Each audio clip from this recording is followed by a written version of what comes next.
guys, Assalamualaikum. Ketemu lagi sama aku, Wardah Gustifidani dari kelas Aquaculture B dengan NIM 1418111333100. Kali ini aku bakalan ngajak kalian buat nge-review materi dari praktikum parasitologi ikan. Jadi, jangan di-skip ya guys. Yang pertama yakni parasit Lirnea polymorpha. Siklus hidup parasit ini diawali dengan keluarnya telur dari kantong betina ke perairan. Telur tersebut akan menetas menjadi nauplius. Setelah menjadi nauplius ketiga, parasit ini akan memasuki tahapan kopepodit. Pada tahap kopepodit ini, parasit akan menginfeksi inangnya. Setelah melewati tahapan kopepodit, parasit akan menjadi dewasa. Parasit betina dewasa akan kembali memproduksi telur. Predileksi dari Lirnea polymorpha yakni ditemukan menginfeksi ikan pada bagian lensa mata atau sekitar mata, pada kulit, sirip, dan insang ikan.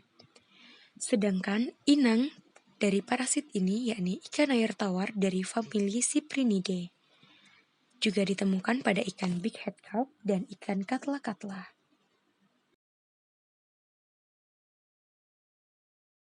Lirnea cyprinacea. Siklus hidup dari parasit ini yakni membutuhkan waktu antara 21 sampai 25 hari. Pertumbuhan Lirnea meliputi stadia nauplius, kopepodit, dan siklopodit. Telur yang akan matang akan dilepas ke perairan dan akan menetas dalam waktu 24 sampai 36 jam menjadi nauplius yang berenang bebas. Individu jantan berenang bebas dan akan mati dalam 24 jam setelah kopulasi. Individu betina akan tetap menempel pada inangnya atau mencari inang lain. Individu betina akan bermetamorfosis menjadi dewasa dan memproduksi telur. Parasit ini sering menyerang ikan budidaya atau ikan hias air tawar yang tergolong dalam jenis ikan karper. Parasit ini dapat ditemukan pada seluruh permukaan tubuh ikan.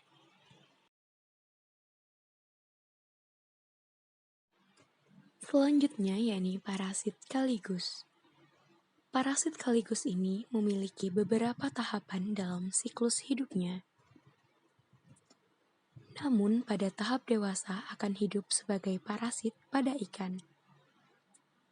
Caligus dewasa betina memiliki untaian yang menonjol yang kemudian akan mengeluarkan telur yang akan melepaskan diri dan berenang bebas, yang akan menempel pada inang baru sampai telur tersebut menetas dan akan menjadi parasit baru.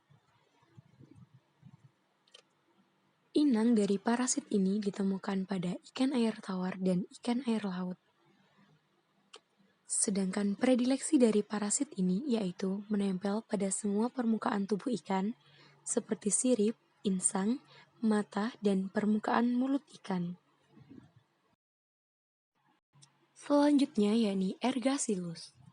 Ergasilos sendiri memiliki siklus hidup yang terdiri dari 6 tahap nauplius bebas dan 5 tahap kopepodit, lalu berkembang menjadi larva dewasa jantan dan betina. Perkembangan parasit ini biasanya bertahan lama sekitar 10-70 hari, tergantung dari suhu perairan. Musim pengembangan dari ergosilosis biasanya dimulai pada bulan April dan berakhir pada bulan November. Habitat dari Ergasilus ditemukan di perairan air tawar, air laut, dan air payau. Inang dari parasit ini yakni menginfeksi ikan air laut, ikan air tawar, dan ikan air payau. Sedangkan predileksinya akan menyerang insang ikan.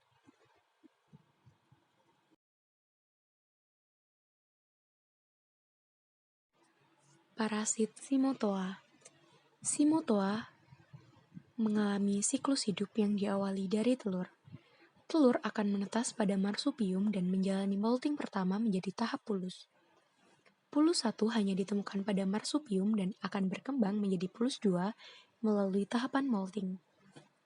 Kemudian pulus 2 akan berkembang menjadi isopod atau manca. Saat manca dilepaskan dari marsupium menjadi masa infektif. Dan saat masa infektif berakhir, parasit ini akan mengakhiri siklus hidupnya melalui molting.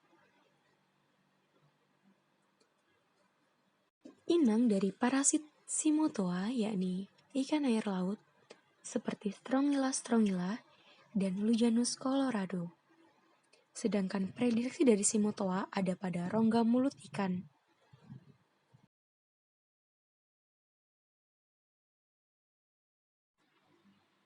Dan parasit terakhir yang akan kita review adalah parasit Octolasmis. Parasit ini memiliki siklus hidup yang berasal dari telur.